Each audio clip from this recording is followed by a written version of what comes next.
va partir chez Maria Mané, qui est cette Égyptienne, enfin, cette Guinéenne qui résidait en Égypte et qui a décidé de rentrer après avoir, en tout cas, vécu là-bas pour un certain nombre de temps, pour essayer de comprendre, est-ce que cette histoire de rapatriement des Guinéens, dont eux, à travers leur association, a pris l'engagement, évolue, parce qu'ils avaient la semaine dernière demandé à ce que les gens contribuent pour pouvoir extirper des Guinéens qui sont là-bas dans les geôles de la torture, de la terrorisation. Maria Mané, bonjour.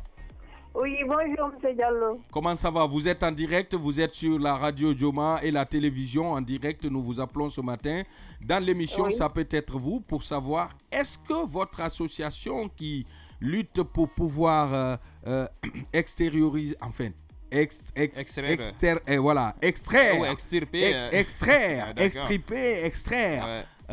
sauver les Guinéens qui sont dans la menace là-bas en Égypte et dans la terrorisation, de pouvoir regagner leur sol, leur territoire, leur patrie.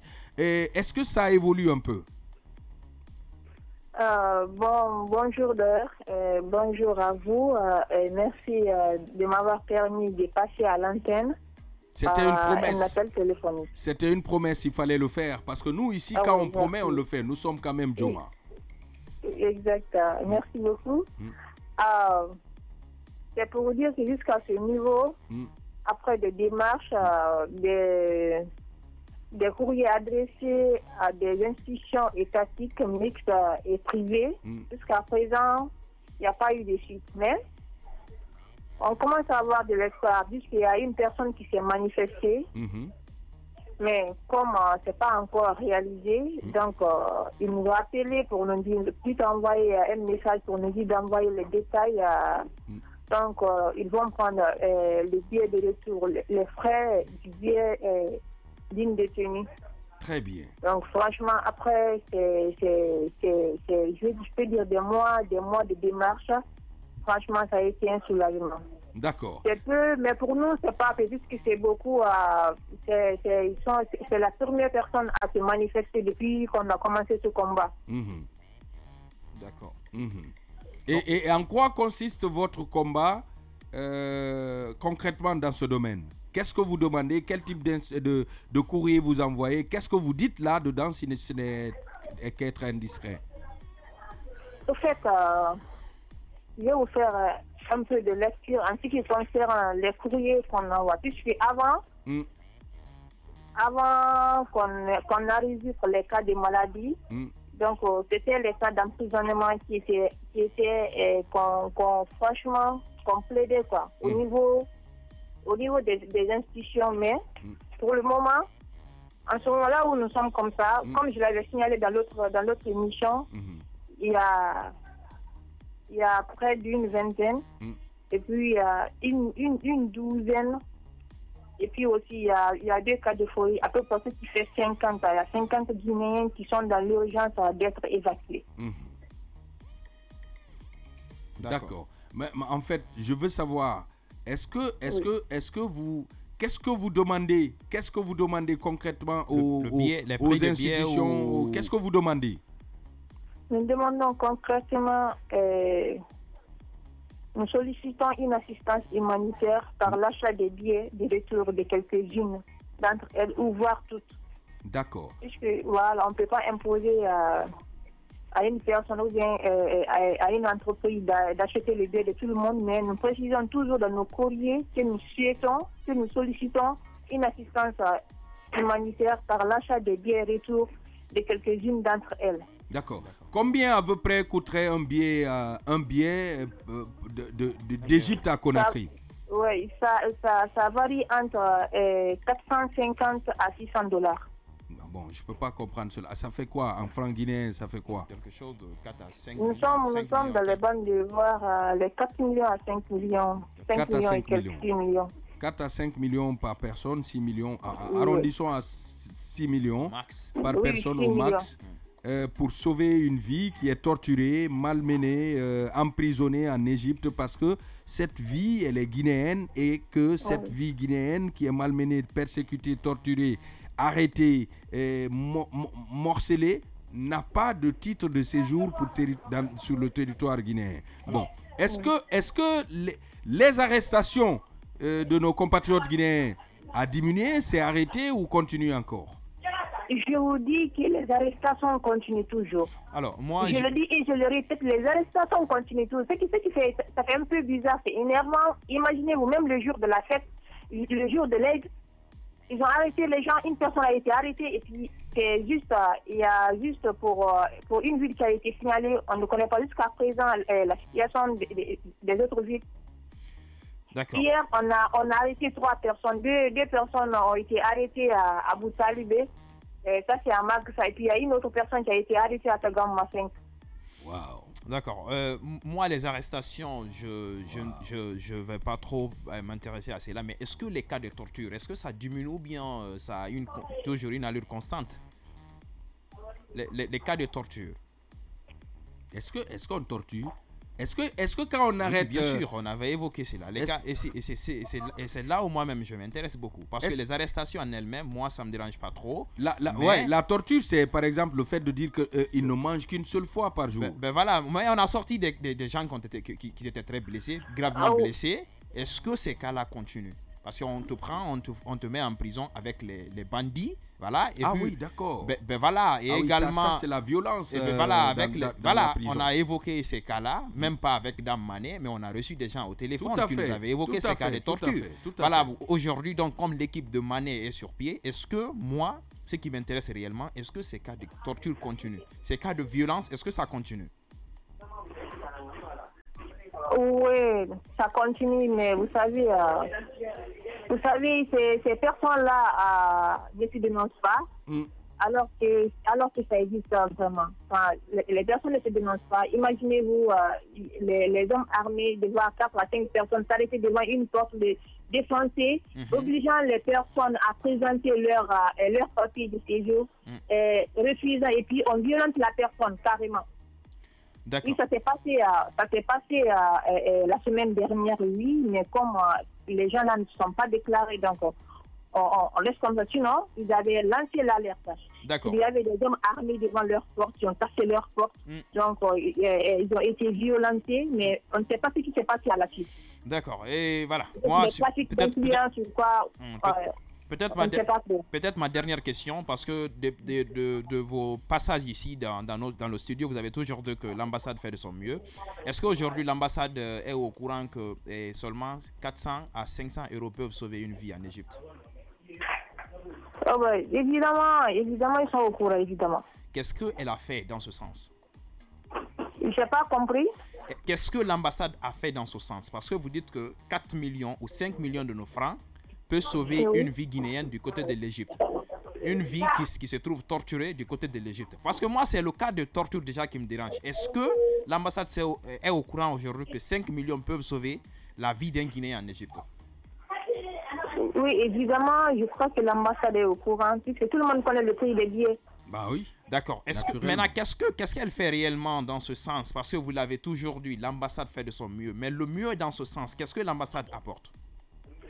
Vous savez, l'ambassade travaille étroitement avec le ministère. D'accord. Donc, c'est pas leur rôle, c'est pas d'appeler aux personnes de bonne volonté, mais c'est de faire des rapports directement à l'État. Vous savez, ces calculs, l'État ne le fait pas. Comme l'État a déjà un moyen pour faire évacuer, je crois que c'est dans ce sens que le ministre est en train de se battre à l'heure là. D'accord. Donc, vous nous rassurez ce matin quand même que le ministre est en train de se battre pour essayer de rapatrier certains Guinéens. Oui, vous dites? Bien sûr. Il veut savoir si vous êtes, vous nous rassurez que le ministère est en train de se battre pour rapatrier les Guinéens. Oui. On nous a rassuré qu'ils sont en train de mettre tout en œuvre pour faire rapatrier les Guinéens. Voilà. D'accord. Moi, en tout cas, j'ai confiance à ce ministre-là. Je ne dis pas à notre ministre des Affaires étrangères, mais Maurice Sanda. C'est l'occasion. Docteur Maurice Sanda est un espoir pour tout le monde. Je parle en tant que membre du Conseil des Guinéens d'Égypte. Et puis aussi, je parle en tant que compatriote expatrié. Donc, une fois qu'on était rentré dans cette situation, franchement, on n'était pas trop hébété comme ça, on était au calme. Et puis, malgré la dissolution du gouvernement, quand il a été reconduit, franchement, c'est comme si on avait gagné. Très bien. D'accord. Voilà. Très bien. Très bien. C'est vraiment de l'espoir. Donc, jusqu'à présent, cet espoir-là, on ne le perd pas. Et puis, on ne peut pas le perdre puisqu'on sait qu'il est capable et qu'il va le faire. Exactement. En tout cas, Maurice Sanda, le ministre des Affaires étrangères et des Guinéens de l'étranger, lui, quand même, a affiché cette volonté, cette motivation de protéger tous les Guinéens qui sont à l'étranger.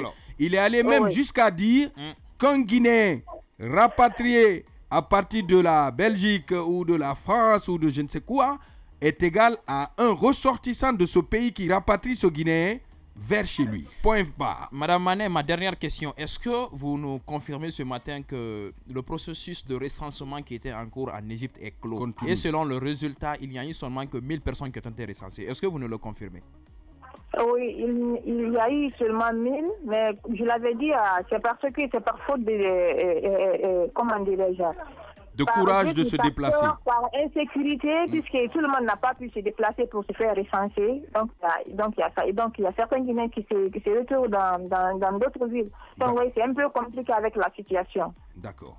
Maria Mané. Il y a plus de 1000 qui sont vraiment prêts à rentrer chez eux. Par manque, ils sont là-bas, c'est juste par manque de moyens. Et puis j'ai aussi signalé les cas de maladies graves que le conseil gère en ce moment. Et puis aussi le cas de folie, il y a deux malades qui sont victimes de dépression mentale, donc qui sont là-bas au bureau, qui fatiguent. Franchement, toujours nous appelons l'État à faire face à nous et aussi aux personnes de bonne volonté. Très bien, surtout ça, les personnes de bonne volonté, parce qu'il y a quand même beaucoup de personnes de bonne volonté qui ont les moyens de débourser 60 millions pour sauver 10 Guinéens. Il y en a, parce qu'il y en a qui, par semaine, 60 millions, ils bousillent 60 millions 7 fois parce qu'il y a 7 jours ouvrables dans la semaine ou 6, je ne sais pas. Merci beaucoup, Mariam, de nous avoir répondu ce matin. Passez une bonne journée dominicale. Au revoir.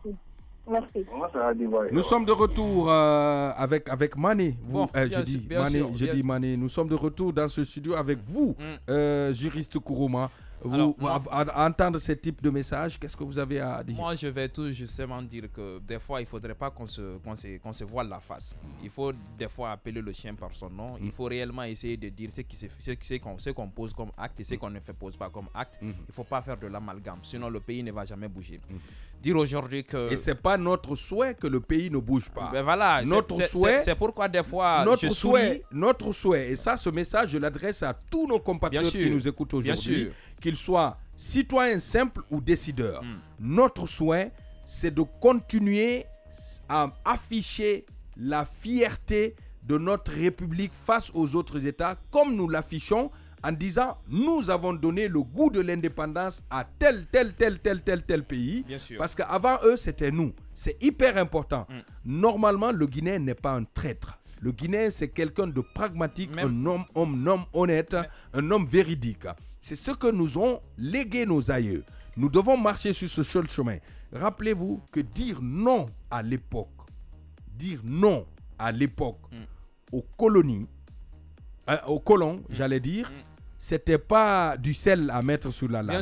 Bien sûr. Et voilà, c'est pourquoi moi je le dis. Pourquoi je le dis? Parce que moi j'ai posé 1001 fois la question à Madame Mané, en quoi l'ambassade ou que l'État, le ministère concerné faisait une partition. Mais toujours dire, il fait de son mieux, mais moi je ne... Voilà, mais anyway, moi je ne vais pas trop... Tu ne sens pas pour le moment, mais si ça ne se faisait pas, elle allait te le dire. Elle est victime là. Bon, pourquoi je vais pas dire que je vais pas accorder du crédit à 100% à ce qu'elle est en train de... Mais il faut quand même rappeler que nous avons entendu des propos contraires. Oui, mais il y a eu des gens qui nous ont précisé des choses, qui nous ont dit, il y a eu même des sorties qui nous ont dit que tout ce qu'on nous dit par rapport à ces aides, que c'est pas de la réalité. C'est ni été la contribution ou la part quand même de la communauté guinéenne, l'ambassade quand même selon ce que nous en a apporté. Il y a un monsieur même qui nous a dit que l'ambassade on ne fait que manger des gros poulets, mais on ne fait rien. Mais c'est seulement bien sûr. Si je ne vois pas de résultat, je me dis qu'on est en train de nous voiler la face. Justement, le résultat peut pas venir de l'ambassade parce que l'ambassade Mané nous a dit dans une des émissions que l'ambassade n'a pas de budget. l'ambassade n'a pas de budget alloué à l'achat des billets pour pouvoir rapatrier ou extraire le Guinéen de l'Égypte pour la Guinée. Je l'ai toujours dit, ce n'est pas le rapatriement ou l'arrestation, moi, qui me dérange. Si aujourd'hui les Guinéens sont simplement arrêtés parce qu'ils sont dans une situation illégale, mais ils ne sont pas torturés, ils ne subissent pas des cas de violence, je me dirais, je vais me résoudre un peu. Parce que si, dans ce cas, je serais un peu rassuré. Mais si les images que nous avons vues des blessés, nous avons vu des gens ensanglantés. Si c'est à chaque fois, moi, j'essaie de penser à ces images. C'est pourquoi je dis, si quand même les cas de torture sont stoppés, moi, déjà, je ne vais pas avoir trop de mal. Ceux qui sont arrêtés parce qu'on suppose qu'ils sont dans des situations illégales, et ceux-ci n'ont qu'à essayer d'œuvrer à trouver leur prix de billet d'avion pour sortir du territoire. S'ils ne sont pas du tout, torturés. Et là, moi, c'est justement là mon problème. Si l'ambassade se met sur pied, les cas de torture et tout, on essaie de bâcler, d'en finir avec tout. Déjà, je vais dire que l'ambassade a fait quelque chose. Mais si moi, jusqu'à présent, je ne trouve pas de résultat dans ce sens, et que Mme Mané me chante, me dit à chaque fois que l'ambassade fait de son mieux, moi, je ne vois pas de résultat. Je prie Dieu quand même que l'ambassade continue de faire de son mieux. Amen. Parce que même si je ne vois pas de résultat, je prie quand même qu'elle continue plutôt à poser des actes positifs, tendant quand même à sauver les Guinéens qui sont de ce côté. Alors, parce que depuis que j'ai vu ces sangs, moi je suis toujours hanté. D'accord. Voilà. Alors moi ce que je me pose comme problème, torturé ou pas torturé, on torture parce qu'on a arrêté. Bien sûr. Si on n'arrête pas, on ne torture pas. Moi, ce qui me dérange, c'est le fait qu'il continue encore à arrêter parce qu'on nous apprend que même le jour de la fête et hier, il y a eu des arrestations. C'est ces arrestations-là qui devraient arrêter.